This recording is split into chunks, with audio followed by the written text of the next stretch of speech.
اللهم صل على سيدنا محمد الفاتح لما أغلق والخاتم لما سبق الناصر الحق بالحق والهادي إلى صراطك المستقيم وعلى آله حق قدره أعوذ بالله من الشيطان الرجيم بسم الله الرحمن الرحيم وبه نستعين اللهم اغفر لنا وارحمنا ولوالدينا ولمشايخنا ولأساتذتنا ولمصنف هذا الكتاب اللهم صل على سيدنا محمد وعلى آل سيدنا ومولانا محمد. 86-ാമത്തെ ഹിക്മത്താണ് നമ്മൾ പറയാൻ പോകുന്നത്. ഇബ്നു അത്താഇല്ലാഹി സിക്കന്ദരി റളിയല്ലാഹു അൻഹു പറയാണ്, ഇൻ അറത്ത അൻ യകൂന ലക ഇസ്സുൻ ലാ യഫ്ന ഫലാ തസ്തഇസ്സന്ന ബിഇസ്സിൻ യഫ്ന. വളരെ പ്രധാനപ്പെട്ട ഒരു ഹിക്മത്താണ്. ഇൻ അറത്ത, നീ ഉദ്ദേശിച്ചാൽ, അൻ യകൂന ലക, നിനക്ക് ഉണ്ടാവലിന് നീ ഉദ്ദേശിച്ചാൽ, ഇസ്സുൻ, പ്രതാപം, ലാ യഫ്ന, ഒരിക്കലും നശിക്കാത്ത ഒരു പ്രതാപം ഉണ്ടാവലിന് നീ ഉദ്ദേശിച്ചാൽ, ഫലാ തസ്തഇസ്സന്ന, നീ പ്രതാപം നടിക്കണ്ട, ബിഇസ്സിൻ യഫ്ന, നശിച്ചു പോകുന്ന ദുന്യവിയായ പ്രതാപങ്ങളുണ്ട്. ആ പ്രതാപങ്ങളെ കൊണ്ട് നീ എന്ത് ചെയ്യണ്ട, പ്രതാപം കൊള്ളേണ്ട ആവശ്യമില്ല. ഇൻ അറത്ത, നീ ഉദ്ദേശിച്ചാൽ, അൻ യകൂന ലക ഇസ്സുൻ ലാ യഫ്ന, ഒരിക്കലും നശിക്കാത്ത ഒരു പ്രതാപമാണ് നീ ഉദ്ദേശിക്കുന്നത് എങ്കിൽ, ഫലാ തസ്തഇസ്സന്ന ബിഇസ്സിൻ യഫ്ന, നശിച്ചു പോകുന്ന ദുന്യവിയായ പ്രതാപങ്ങളുണ്ടല്ലോ, അതുകൊണ്ട് നീ എന്ത് ചെയ്യണ്ട, പ്രതാപം നടിക്കണ്ട. ദുന്യവിയായ ഒരുപാട് കാര്യങ്ങൾ നിന്നെ മാടി വിളിക്കുന്ന സാധനങ്ങളുണ്ട്. ദുന്യാവിൻ്റെ പല ഭാഗത്തുനിന്ന് പല രൂപത്തിൽ നമ്മൾ എന്ത് ചെയ്യുന്നുണ്ട്, മാടി വിളിക്കുന്നുണ്ട്. ദുന്യാവിൻ്റെ ഐശ്വര്യങ്ങളും ദുന്യാവിൻ്റെ മോടികളും അതുപോലെ തന്നെ ദുന്യാവിൻ്റെ പല സ്ഥാനമാനങ്ങളൊക്കെ നമ്മളെ മാടി വിളിക്കുന്നുണ്ട്. അതൊക്കെ നശിച്ചു പോകുന്നതാണ്. ഇന്നല്ലെങ്കിൽ നാളെ അതൊക്കെ എന്ത് ചെയ്യുന്നതാണ്, നശിച്ചു പോകുന്നതാണ്. അള്ളാഹുവിൻ്റെ പ്രതാപം നീ ഉദ്ദേശിക്കുന്നുവെങ്കിൽ ദുന്യവിയായ പ്രതാപങ്ങൾ നീ എന്ത് ചെയ്യാൻ പാടില്ല, ഉദ്ദേശിക്കാൻ പാടില്ല. ബഹുമാനപ്പെട്ട അബുൽ ഹസനു ഷാദുലി റളിയല്ലാഹു അൻഹു പറയണം, വല്ലാഹി, അള്ളാഹുവിനെ തന്നെയാണ് സത്യം, മാ റഅയ്തുൽ ഇസ്സ, പ്രതാപത്തിനെ ഞാൻ കണ്ടിട്ടില്ല, ഇല്ലാ ഫിദ്ദുല്ലി, നിന്ദ്യതയിലല്ലാതെ ഞാൻ എന്ത് ചെയ്തിട്ടില്ല, പ്രതാപത്തിനെ കണ്ടിട്ടില്ല. മഹാന്മാരാകുന്ന ആളുകൾക്കുണ്ടാകുന്ന 3 വിശേഷണങ്ങളുണ്ടല്ലോ, ഖില്ലത്ത്, ഇല്ലത്ത്, ദില്ലത്ത്. ഖില്ലത്ത് പറഞ്ഞാൽ എന്താണ്, എപ്പോഴും സാമ്പത്തികമായ ഒരു കുറവുകൾ ഇങ്ങനെ ഉണ്ടായിക്കൊണ്ടിരിക്കും, ഒന്നും പൂർണ്ണമായി തികയൂല, ഖില്ലത്ത്. 3-മത്തതോ ഇല്ലത്ത്, രോഗം അവളെ തളർത്തും. ഒന്നിരിക്കൽ സാമ്പത്തികമായി കുറവും ഒന്നും തികയാത്ത ഒരവസ്ഥ അവർക്കുണ്ടാവും. അല്ലെങ്കിൽ അല്ലാഹു തആല രോഗം കൊണ്ട് അവരെ പരീക്ഷിക്കും. ഒന്നല്ലെങ്കിൽ ഒന്നിന് പിറകെ മറ്റൊന്നായിട്ട് രോഗങ്ങളെ കൊണ്ട് പരീക്ഷിക്കും. ഖില്ലത്ത്, ഇല്ലത്ത്, ദില്ലത്ത്. 3-മത്തെ എന്താണ്, ദില്ലത്ത്, നിന്ദ്യത. ജനങ്ങൾക്കിടയിൽ അവനക്കൊരു സ്ഥാനം ഉണ്ടായിക്കൊള്ളുന്നില്ല. ചിലപ്പോൾ ജനങ്ങൾക്കിടയിൽ അവനൊരു പ്രതാപിയാവൂല, ആർക്കും പോലെ വില ഉണ്ടാവൂല. പക്ഷെ സ്വാലിഹീങ്ങളാകുന്ന ആളുകൾക്ക് ഉണ്ടാകുന്നൊരു വിശേഷമാണ് എന്ത്, ദില്ലത്ത് എന്ന് പറയുന്നത്. ബഹുമാനപ്പെട്ട സയ്യിദുന ഉവൈസുൽ ഖറനി റളിയല്ലാഹു അൻഹു, നാട്ടിൽ ആർക്കും മൂപ്പര് വിലല്ല. കനലിലെ അങ്ങാടിയിലെ വേസ്റ്റ് കൊണ്ടുപോയിടുന്ന ആ വേസ്റ്റ് കൊട്ടയിൽ നിന്നാണ് മൂപ്പർ എന്ത് ചെയ്യണത്, ഭക്ഷണം കഴിക്കണത്. മൂപ്പർക്ക് അല്ലാഹു തആല കൊടുത്ത ഇസ്സത്തെങ്ങാനും നാട്ടുകാരെ അറിയുകയാണെങ്കിൽ മൂപ്പരെ എവിടെ നാട്ടിൽ കൊണ്ടേക്കുക. അത്ര വലിയ ഉന്നതിയിലേക്ക് അല്ലാഹു സുബ്ഹാനഹു വ തആല ഉയർത്തിയ മഹാനെ നാട്ടുകാർക്ക് മനസ്സിലാക്കാൻ കഴിഞ്ഞില്ല. അതാണ് ദില്ലത്ത് എന്ന് പറയുന്നത്. അങ്ങനെ എത്ര മഹാൻ, സഅദൂൻ അൽ മജ്നൂൻ റളിയല്ലാഹു അൻഹു, മരണം വരെ പല ആളുകളും അദ്ദേഹത്തെ ഒരു ഭ്രാന്തനായിട്ട് മാത്രം കണ്ടു. അദ്ദേഹത്തെ വെറും ഒരു ഭ്രാന്തനായിട്ട് കണ്ടു. ബഹുമാനപ്പെട്ട റഈസുസ്സാഹിദീൻ ഇബ്രാഹിം ഇബ്നു അദ്ഹം റളിയല്ലാഹു അൻഹു അദ്ദേഹത്തെ ജനങ്ങൾ ഒരു ഭ്രാന്തനായിട്ടാണ് കണ്ടത്. ബഹുമാനപ്പെട്ട ഷെയ്ഖുൽ അക്ബർ മുഹിയുദ്ദീൻ ഇബ്നു അറബി റളിയല്ലാഹു അൻഹു ബഹുമാനപ്പെട്ടവരെ കാഫിറാണ് എന്ന് പോലും ജനങ്ങൾ എന്ത് ചെയ്തു? വലിയ ഉന്നതരായ പണ്ഡിതന്മാർ പോലും അദ്ദേഹത്തെ കാഫിറാക്കി. ബഹുമാനപ്പെട്ട മൻസൂർ ഹല്ലാജ് തങ്ങൾ അദ്ദേഹത്തെ ജനങ്ങൾ നിസ്സാരപ്പെടുത്തി. മനസ്സിലാവുണ്ടോ? അങ്ങനെ എത്ര ആളുകൾ അള്ളാഹുവിൻ്റെ അടുക്കൽ ഭയങ്കര മഹത്വം ഉണ്ടാവും. പക്ഷെ ജനങ്ങൾക്കിടയിൽ അവരെന്തേക്കണം? ആ ദില്ലത്തിലാണ് പ്രതാപം എന്ന് ബഹുമാനപ്പെട്ട അബുൽ ഹസനു ഷാദുലി റളിയല്ലാഹു അൻഹു പറയണം.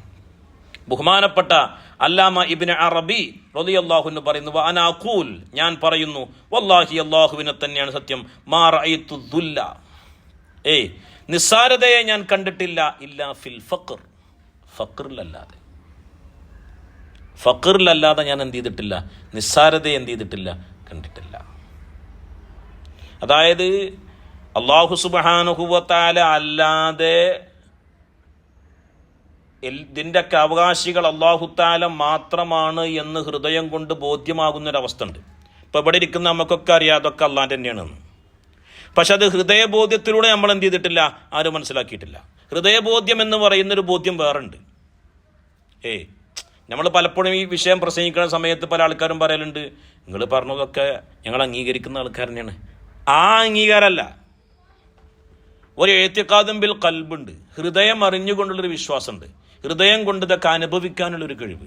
അതൊറ്റ പ്രാവശ്യം അനുഭവിച്ചു കഴിഞ്ഞാൽ ദുന്യവിയായ ഒരു ആഡംബരങ്ങളും ഓൻ എന്ത് ചെയ്യൂല? സ്വാധീനിക്കൂല. അവൻ്റെ മുമ്പിലേക്ക് ദുന്യാവിൻ്റെ ഏത് വിഷയങ്ങൾ ഓനെ മാടി വിളിച്ചാലും അതിനോടൊക്കെ ഓൻ എന്ത് ചെയ്യും? സലാം പറയും. ഇതിൽ ബഹുമാനപ്പെട്ട ഇഖാദുൽ ഹിമമിൽ ഒരു കഥ പറയുന്നുണ്ട്. ഖലീഫ ഹാറൂൻ റഷീദ്, അല്ലാഹു സുബ്ഹാനഹു വ തആല ഒരു മനുഷ്യന് പ്രതാപം നൽകിയാൽ അള്ളാഹുവിൻ്റെ അടുക്കലാണ് പ്രതാപമുള്ളത്. ഞാൻ ആ വിഷയത്തേക്ക് വരാം. അല്ലാഹു സുബ്ഹാനഹു വ തആല പരിശുദ്ധമായ ഖുർആനിൽ പറയുന്നുണ്ട്, മൻ കാന യുരീദുൽ ഇസ്സത, ആരെങ്കിലും പ്രതാപം ഉദ്ദേശിക്കുന്നുവെങ്കിൽ ഫലില്ലാഹിൽ ഇസ്സതു ജമീഅ, എല്ലാ പ്രതാപവും ആർക്ക് തന്നെയാണ്? അല്ലാഹു തആലാക്കാണ്. പ്രതാപം ആരെ കയ്യിലേ ഉള്ളൂ? അള്ളാന്റെ കയ്യിലേ എന്തുള്ളൂ? പ്രതാപമുള്ളൂ. മലയാളത്തിൽ നമ്മൾ ദുന്യവിയായ പല വിഷയങ്ങൾക്കും പ്രതാപങ്ങളും എന്നും ഐശ്വര്യങ്ങളും എന്നൊക്കെ പേരിട്ട് വിളിക്കാന്നല്ലാതെ അതിൻ്റെയൊക്കെ യഥാർത്ഥ ഓണർ ആരെന്നെയാണ്? അല്ലാഹു തആല തന്നെയാണ് എന്ന് ഹൃദയത്തിൽ ബോധ്യപ്പെടണം. ഹൃദയം കൊണ്ട് നമുക്ക് എന്ത് ചെയ്യണം? ബോധ്യപ്പെടണം. അങ്ങനെ ഒരു പ്രതാപം അല്ലാഹു സുബ്ഹാനഹു വ തആല ഒരാൾക്ക് നൽകിയാലോ ഈ ലോകത്തുള്ള വസ്തുക്കളൊക്കെ ഓനക്ക് കീഴ്പ്പെടും.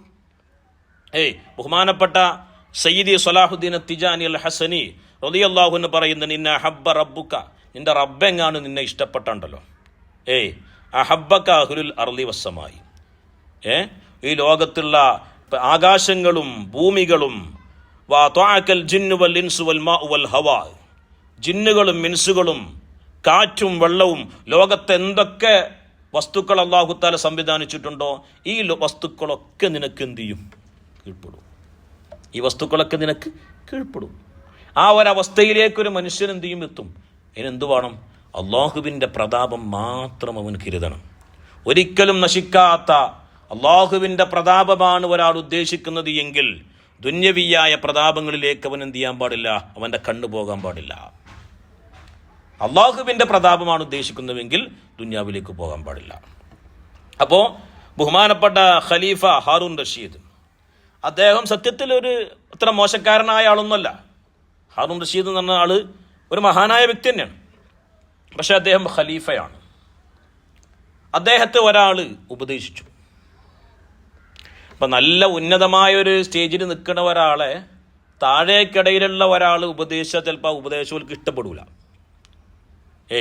ചിലപ്പോൾ ഒരു പ്രസ്ഥാനത്തിൻ്റെ പ്രസിഡൻ്റ് ആയിക്കോട്ടെ, ആ പ്രസിഡൻറ്റിനെ കേവലം ഒരു മെമ്പർ പോലും അല്ലാത്ത ഒരാൾ ഒരു ഉപദേശം കൊടുത്താൽ ഞാൻ ശരിയാണെങ്കിൽ തന്നെ മൂപ്പർ അംഗീകരിക്കുമോ? അംഗീകരിക്കൂല. എന്നതുപോലെ ഒരു സാത്വികനായ ഒരു ഫക്കീറായ ഒരു മനുഷ്യൻ ഖലീഫ ഹാറൂൻ റഷീദിനെ ഉപദേശിച്ചു. നിങ്ങളിങ്ങനൊന്നും ആയാൽ പറ്റൂല എന്നൊക്കെ പറഞ്ഞ് ഉപദേശിച്ചപ്പോൾ രാജാവിനങ്ങോട്ട് ഈറ വന്നു. രാജാവിനങ്ങോട്ട് ദേഷ്യം വന്നു. ഇത്രയും ഉന്നതിയിൽ നിൽക്കുന്ന ഒരു രാജ്യത്തിൻ്റെ അധിപനെ ഈ ഫക്കീറായ ആൾ ഉപദേശിക്കുകയാണ്. മൂപ്പർക്ക് ദേഷ്യം വന്നു. മൂപ്പർ പറഞ്ഞു, ഈ മനുഷ്യനങ്ങൾ എന്ത് ചെയ്യണം? ഈ മനുഷ്യനങ്ങൾ എന്ത് ചെയ്യും? ആദ്യം ഒരു കഴുതൻ്റെ പുറത്ത് കെട്ടി നിന്നു. എന്നിട്ട് കഴുത ഈ മനുഷ്യനെ വലിക്കട്ടെ. കഴുത ഈ ദേഷ്യം വന്നിട്ട് കഴുതൻ്റെ കൂടെ കൂട്ടിക്കെട്ടാൻ പറഞ്ഞു. എന്നിട്ട് കഴുത ഇതിനെ വലിക്കട്ടെ പറഞ്ഞു. ഈ സാധുവായ മനുഷ്യൻ പുഞ്ചിരിച്ച് മാത്രമേ ചെയ്തുള്ളൂ, ഒന്നും പ്രതികരിച്ചില്ല. രാജഭടന്മാർ വന്നിട്ട് ഇദ്ദേഹത്തിൻ്റെ കയ്യിൽ കയറ് കെട്ടി ഈ കഴുതൻ്റെ കൂടെ കൂട്ടിക്കെട്ടി. ആരെ? ഈ മനുഷ്യനെ കഴുതൻ്റെ കൂടെ കൂട്ടിക്കെട്ടി. കഴുത ഇയാളൊന്നും ചെയ്തില്ല. കഴുത ഇയാളെ ഒന്നും ചെയ്തില്ല. എന്താണ് രാജാവിന് ലക്ഷ്യം തരുന്നു? ഈ കഴുത ഇയാളെ വലിച്ചു കൊണ്ടുപോയിട്ട് ഇയാൾ മരിക്കണം, അതായിരുന്നു രാജാവിൻ്റെ ലക്ഷ്യം. പക്ഷെ ആ കഴുത ചെയ്തില്ല. അപ്പം രാജാവ് പറഞ്ഞു, എന്നാൽ ഇയാൾ റൂമിലിട്ട് വായിലടയ്ക്കും. ഒരു ലേശം വായു പോലും അതിന് ഉള്ളിലേക്ക് എന്ത് ചെയ്യാൻ പാടില്ല, കയറാൻ പാടില്ല. ഒറ്റ വായു പോലും എന്ത് ചെയ്യാൻ പാടില്ല, ഉള്ളിലേക്ക് കയറരുത്. അങ്ങനെ ശ്വാസം മുട്ടി മരിക്കട്ടെ ഇയാൾ പറഞ്ഞു. ശ്വാസം മുട്ടിയിട്ട് ഇയാൾ മരിക്കട്ടെ എന്ന് പറഞ്ഞു. അങ്ങനെ രാജഭടന്മാർ ഇയാളെ കൊണ്ടുപോയി ഒരു റൂമിലടച്ചു. എല്ലാ ഓട്ടി അടച്ചു, എല്ലാ ദ്വാരങ്ങളും അടച്ചു, ശ്വാസം മുട്ടി മരിക്കാൻ വേണ്ടിയിട്ട്. അപ്പോൾ എല്ലാം അടച്ചു കഴിഞ്ഞ് കുറച്ച് കഴിഞ്ഞേക്കുണ്ട് ഇയാൾ അവിടുത്തെ ഒരു തോട്ടത്തിൽ ഇങ്ങനെ നിൽക്കണം. ഈ ഉള്ളിൽ അടച്ചാളെ എവിടെ? ഒരു തോട്ടത്തിൽ ഇങ്ങനെ നിൽക്കണം അല്ലേ? ബഹുമാനപ്പെട്ട ഉമർ ഖാദിനെ അങ്ങനെ ജയിലിലടച്ചിട്ട് അല്ലേ? ഉമർ ഖാദിനെ ജയിലിലടച്ചിട്ട് മൂപ്പർ എന്ത് ചെയ്ത്? പിന്നെ നോക്കുമ്പോൾ മൂപ്പർ പുറത്ത്. അതേമാതിരി ഈ മനുഷ്യൻ്റെ ബുസ്താനിൽ നിൽക്കണം. അപ്പോൾ ജനങ്ങളൊക്കെ പറഞ്ഞു, നമ്മളാ റൂമിലിട്ട് അടച്ച ആളുണ്ട് ആ തോട്ടത്തിൽ നിൽക്കുന്നത് പറഞ്ഞു. അപ്പോൾ രാജാവ് ചോദിച്ചു, നിങ്ങളെങ്ങനെ തോട്ടത്തേക്ക് പോയി ചോദിച്ചു. അപ്പോൾ മൂപ്പർ തന്നെ റൂമിൽ നിന്ന് പുറത്തിറക്കിയ, നിങ്ങളെങ്ങനെയാണ് തോട്ടത്തിലേക്ക് വന്നത്? എങ്ങനെയാണ് റൂമിൽ നിന്ന് എങ്ങനെ പുറത്തിറങ്ങി? എന്നെ ആരാണോ അതിലേക്ക് പ്രവേശിപ്പിച്ച ആൾ അയാൾ എന്നെ പുറത്തിറക്കി. റൂമിലേക്ക് എന്നെ പ്രവേശിപ്പിച്ച ആൾ റബ്ബല്ലേ, അയാൾ എന്നെ എന്ത് ചെയ്തു? പുറത്തിറക്കി. അപ്പോഴാണ് ഖലീഫയ്ക്ക് മനസ്സിലായത് നമ്മളതിൽ നിന്നൊക്കെ വിട്ട ആളാണ്, നമ്മൾ കളിക്കേണ്ട ആളല്ല എന്ന് ആർക്ക് മനസ്സിലായി? ഖലീഫ ഹാറൂൻ റഷീദിന് മനസ്സിലായി. ഖലീഫ വേഗം തൻ്റെ ഭടന്മാരെ വിളിച്ചിട്ട് പറഞ്ഞു, നിങ്ങളൊരു പണി ചെയ്യും, ഇയാളെ വേഗം എന്ത് ചെയ്യും, നിങ്ങൾ ഒരു വാഹനത്തിൻ്റെ പുറത്ത് കയറ്റി. വാഹനത്തിൻ്റെ പുറത്ത് ഇയാളെ കയറ്റി നിങ്ങളൊക്കെ അകമ്പടി ഇയാൾക്ക് വേണം, അകമ്പടിയായിട്ട് ഇയാളെ പിന്നാലെ പോകണം. എന്നിട്ട് നിങ്ങൾ വിളിച്ചു പറയണം, എന്ത്? ഇന്ന ഹാറൂന, നിശ്ചയം ഹാറൂൻ റഷീദ് അറാദ അൻ യുദില്ല അബ്ദൻ അഅസ്സഹുല്ലാഹു ഫലം യഖ്ദിർ. യദില്ല, ഹാറൂൻ റഷീദ് അള്ളാഹുവിന് ഏറ്റവും ഇഷ്ടപ്പെട്ട അള്ളാഹു ഇസ്സത്ത് നൽകിയ ഒരടിമയെ ഹാറൂൻ റഷീദ് എന്താക്കാൻ തീരുമാനിച്ചു? നിന്ദ്യനാക്കാൻ തീരുമാനിച്ചു. പക്ഷേ അള്ളാഹു അൽതാല അദ്ദേഹം പ്രതാപത്തിലാക്കിയിരിക്കണു, എനിക്ക് അദ്ദേഹത്തെ നിന്ദ്യനാക്കാൻ കഴിഞ്ഞില്ല എന്ന് നിങ്ങൾ വിളിച്ചു പറയണം. അതാ രാജാവിൻ്റെ മനസ്സാണ്. അള്ളാഹു പ്രതാപത്തിലാക്കിയ ഒരാളെ നിന്ദ്യനാക്കാൻ വേണ്ടി ഖലീഫ ഹാറൂൻ റഷീദ് തീരുമാനിച്ചു. പക്ഷെ അതിന് എനിക്ക് കഴിഞ്ഞില്ല എന്ന് നിങ്ങൾ എന്ത് ചെയ്യണം? ഈ രാജ്യത്തിൻ്റെ എല്ലാ ഭാഗത്തു കൂടെയും പോയി വിളിച്ചു പറയണം എന്ന് പറഞ്ഞു ആര്? ഖലീഫ ഹാറൂൻ റഷീദ്. അപ്പം അദ്ദേഹത്തിൻ്റെ മനസ്സൊന്ന് ആലോചിച്ചേക്കാണ്. അപ്പോൾ അള്ളാഹു സുബ്ഹാനഹു വ തആല ഒരാൾക്ക് ഇസ്സത്ത് നൽകിയാൽ, അള്ളാഹുവിൻ്റെ പ്രതാപമാണ് ഒരാൾ ഉദ്ദേശിച്ചതെങ്കിൽ ലോകത്തൊരു ശക്തിക്കും അയാൾ ഒന്നും ചെയ്യാൻ കഴിയില്ല. കാരണം എന്താ? ഇസ്സത്ത് അള്ളാഹിൻ്റെ അടുക്കലാണ്. ഇസ്സത്ത് എന്ന് പറയുന്ന സാധനം ആരെടുക്കലാണ്? അള്ളാഹുവിൻ്റെ അടുക്കലാണ്. അള്ളാഹുവിൻ്റെ അടുക്കൽ നിന്ന് മാത്രമേ ഒരടിമ എന്ത് ചെയ്യാൻ പറ്റുള്ളൂ? ഇസ്സത്ത് പ്രതീക്ഷിക്കാൻ പറ്റുള്ളൂ. വേറെയുള്ള ഇസ്സത്തുകളൊക്കെ താൽക്കാലികമാണ്. ചിലപ്പോൾ ജനങ്ങളിങ്ങനെ വലിയ നിലക്ക് ഓനെങ്ങനെ ഉയർത്തിക്കൊണ്ടുവരും. അപ്പോൾ ഇത്രയും അനുയായികൾ വൃന്ദങ്ങളെ കാണുമ്പോൾ ഓനിങ്ങനെ വല്ലാതെ എന്ത് ചെയ്യും? ആഹ്ലാദ ചിത്തനാവും. ഓന് ദുന്യാവിൻ്റെ ആ ഒരു മോഡിയുടെ പിന്നാലെ പോയിട്ട് അള്ളാഹുവിനെ കുറിച്ച് മറന്നുപോകും. ഇതിൻ്റെയൊക്കെ പിന്നിലുള്ള ഫായിൽ ഹഖീഖത്ത് അള്ളാഹു തആലയാണ് എന്നുള്ള ചിന്ത പോലും മറക്കും. അങ്ങനെ എത്രയോ ആൾക്കാരുണ്ടായിട്ടുണ്ട്. അള്ളാഹു തആല ദുന്യവിയായ ഐശ്വര്യങ്ങൾ വല്ലാതെ കൊടുത്തിട്ടേ അള്ളാഹുവിനെ മറന്ന് അങ്ങനെ ചത്തുപോയ ആൾക്കാരില്ലേ? ഈമാൻ കിട്ടാതെ മരണപ്പെട്ടു പോയ എത്രയോ ആൾക്കാരുണ്ട്. അതുകൊണ്ട് ബഹുമാനപ്പെട്ട ഇബ്നു അത്താഇല്ലാഹി സിക്കന്ദരി തങ്ങൾ പറയാണ്, ഇൻ അറത്ത, നീ ഉദ്ദേശിച്ചാൽ, അൻ യകൂന ലക ഇസ്സുൻ ലാ യഫ്നാ, ഒരിക്കലും നശിക്കാത്ത പ്രതാപമാണ് നീ ഉദ്ദേശിക്കുന്നത് എങ്കിൽ, ഫലാ തസ്തഇസ്സന്ന ബിഇസ്സിൻ യഫ്നാ, നശിച്ചു പോകുന്ന പ്രതാപം കൊണ്ട് നീ എന്ത് ചെയ്യണ്ട, പ്രതാപം നടിക്കണ്ട. നമ്മളൊരു ഷെയ്ഖിനെ തിരഞ്ഞെടുക്കുകയാണ്. ആ ഷെയ്ഖും എങ്ങനെയായിരിക്കണം? കമാലിയത്തിൻ്റെ ഷെയ്ഖായിരിക്കണം. അള്ളാഹുവിനെ കൊണ്ട് മാത്രം അള്ളാഹുവിൻ്റെ അടുക്കൽ നിന്ന് മാത്രമേ പ്രതാപമുള്ളൂ എന്ന് മനസ്സിൽ അംഗീകരിക്കുകയും അത് ഹൃദയത്തിൽ ഏറ്റുവാങ്ങുകയും ചെയ്ത ആളെ നമ്മൾ എന്ത് ചെയ്യണം? ഒരു ഷെയ്ഖായിട്ട് അംഗീകരിക്കണം. ഷെയ്ഖിൻ്റെ അടുത്ത് തന്നെ പിന്നെ നശിച്ചു പോകുന്ന പ്രതാപമാണെങ്കിൽ മുരീദിൻ്റെ അടുക്കൽ എന്തായാലും അത് തന്നെ ഉണ്ടാവുള്ളൂ. അപ്പം ഇതിൽ ഒരു സംഭവം പറയുന്നുണ്ട്. ഒരാരിഫായ ഒരാളെടുത്ത് ഇങ്ങനെ ചെന്നപ്പോൾ ഇങ്ങനെ അയാളിങ്ങനെ കരയണം. അപ്പോൾ ഈ ആരിഫായ മനുഷ്യൻ ചോദിച്ചു, നിങ്ങൾ എന്തിനാണ് കരയണത്? അപ്പോൾ അദ്ദേഹം പറഞ്ഞു, പിന്നെ മാത്ത ഉസ്താദ്, എൻ്റെ ഉസ്താദ് മരണപ്പെട്ടു.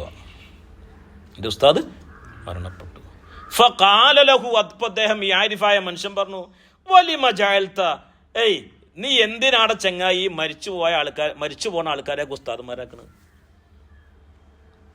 മരിച്ചു പോണ ആൾക്കാരൊക്കെ നീ എന്തിനാ ഉസ്താദന്മാരാക്കണത്? യഥാർത്ഥ മുർഷിദായ ആൾ മരിച്ചു പോകോ? ഹയാത്തുൻ ബഅദൽ മൗത്ത്, ഒരു മരിച്ചാലും മരിക്കൂല. അങ്ങനത്തെ ആൾക്കാരെ നിനക്ക് എന്താക്കിക്കൂടെ? ഉസ്താദന്മാരാക്കിക്കൂടെ, ഷെയ്ഖാക്കിക്കൂടെ എന്ന്. അപ്പോഴാണ് ഇയാൾക്ക് തോന്നിയത്, റബ്ബേ, ഇയാൾ പറഞ്ഞത് എത്ര ശരിയാണ്. അല്ലാഹു സുബ്ഹാനഹു വ തആല പ്രതാപം കൊടുത്ത ഒരാൾ മരിക്കുമോ? ജനങ്ങൾക്കിടയിൽ അവർ മരിച്ചവരാണ് അല്ലേ? ബഹുമാനപ്പെട്ട ബദരീങ്ങളെ കുറിച്ച് എന്താ പറഞ്ഞത്? അവര് അള്ളാഹുവിൻ്റെ അടുക്കൽ ജീവിക്കുന്ന ആൾക്കാരാണ്. വലാ തഹ്സബന്നല്ലദീന ഖുതിലൂ ഫീ സബീലില്ലാഹി അംവാതൻ ബൽ അഹ്യാ. മരിച്ച ആൾക്കാരെ കുറിച്ച്, ശുഹദാക്കളെ കുറിച്ച് പോലും മരിച്ചു പോയിക്കൊണ്ട് നിങ്ങൾ വിചാരിക്കണത് അല്ല. വല അള്ളാഹുവിൻ്റെ അടുക്കൽ ആരാണ്? അങ്ങനത്തെ ആൾക്കാരെ നമ്മൾ എന്ത് ചെയ്യണം? അള്ളാഹുവിൻ്റെ പ്രതാപം കിട്ടിയ ആൾക്കാരെ നമ്മൾ എന്താക്കണം? ഷെയ്ഖന്മാരാക്കണം. ആ ഷെയ്ഖിലൂടെ നമുക്ക് എന്ത് എത്താൻ കഴിയുള്ളൂ? അള്ളാഹുവിലേക്ക് എത്താൻ കഴിയുള്ളൂ. അല്ലാതെ ദുനിയാവിൻ്റെ എല്ലാ കാര്യങ്ങളിലും ഇടപെട്ട് ദുന്യവിയായ മോഹങ്ങൾ ഉള്ളിലൊളിപ്പിച്ച് എല്ലാ ആത്മീയതയുടെയും പിന്നിൽ ആത്മീയത മറയാക്കി ദുന്യാവിൻ്റെ പിന്നാലെ പോകുന്ന കള്ള ശൈഖന്മാരുണ്ട്. അവരെ പിന്നാലെ നമ്മൾ പോയാൽ നമ്മളെ ദുന്യാവും ഉണ്ടാവില്ല, ആഖിറവും ഉണ്ടാവില്ല. ദുന്യാവിൻ്റെ നമ്മളെ പൈസയൊക്കെ ഒരു ഊറ്റും, ആഖിറവും നമുക്ക് കിട്ടൂല. ഇതൊന്നും ആഗ്രഹിക്കാത്ത അള്ളാഹുവിൻ്റെ പ്രതാപം കൊണ്ട് ജീവിക്കുന്ന അള്ളാഹുവിൻ്റെ ആരിഫീങ്ങളാകുന്ന ഔലിയാക്കളുണ്ട്. മനസ്സിലാവുണ്ടോ? അള്ളാഹുവിൻ്റെ പ്രതാപത്തിൻ്റെ വസ്ത്രമണിഞ്ഞവരാണ് അവർ. അവരുമായി നമ്മൾ ബന്ധപ്പെടുക, അവരെ നമ്മൾ ശേഖന്മാരാക്കുക. എങ്കിലൊരിക്കലും നമ്മളെ പ്രതാപം എന്ത് ചെയ്യൂല? നഷ്ടപ്പെടൂല. കാരണം എന്താ? നമ്മുടെ പ്രതാപം അള്ളാഹുവിൽ നിന്ന് ലഭിച്ചതാണ്. ഇൻ അറത്ത, നീ ഉദ്ദേശിച്ചാൽ, അൻ യകൂന ലക ഇസ്സുൻ, പ്രതാപം നീ ഉദ്ദേശിക്കുകയാണെങ്കിൽ, ലായഫന, ഒരിക്കലും നശിക്കാത്ത പ്രതാപമാണ് നീ ഉദ്ദേശിക്കുന്നത് എങ്കിൽ നീ നശിച്ചു പോകുന്ന പ്രതാപം കൊണ്ട് നീ എന്ത് ചെയ്യേണ്ട ആവശ്യമില്ല, പ്രതാപം നടിക്കണ്ട എന്നാണ് ഇബ്നു അത്താഇല്ലാഹി സിക്കന്ദരി തങ്ങൾ പറയുന്നത്. ഇൻഷാ അള്ളാഹ് അതിൻ്റെ ബാക്കി അടുത്ത ക്ലാസ്സിൽ അള്ളാഹു സുബ്ഹാനഹു വ തആല കാര്യങ്ങളൊക്കെ മനസ്സിലാക്കാനും അതൊക്കെ ജീവിതത്തിൽ പകർത്താനും നമുക്ക് തൗഫീക്ക് ചെയ്യട്ടെ. റബ്ബനാ തഖബ്ബൽ മിന്നാ ഇന്നക അൻതസ് സമീഉൽ അലീം വതുബ് അലൈനാ ഇന്നക അൻതത് തവ്വാബുർ റഹീം. അസ്സലാമു അലൈക്കും വറഹ്മത്തുള്ളാഹി വബറകാതുഹു.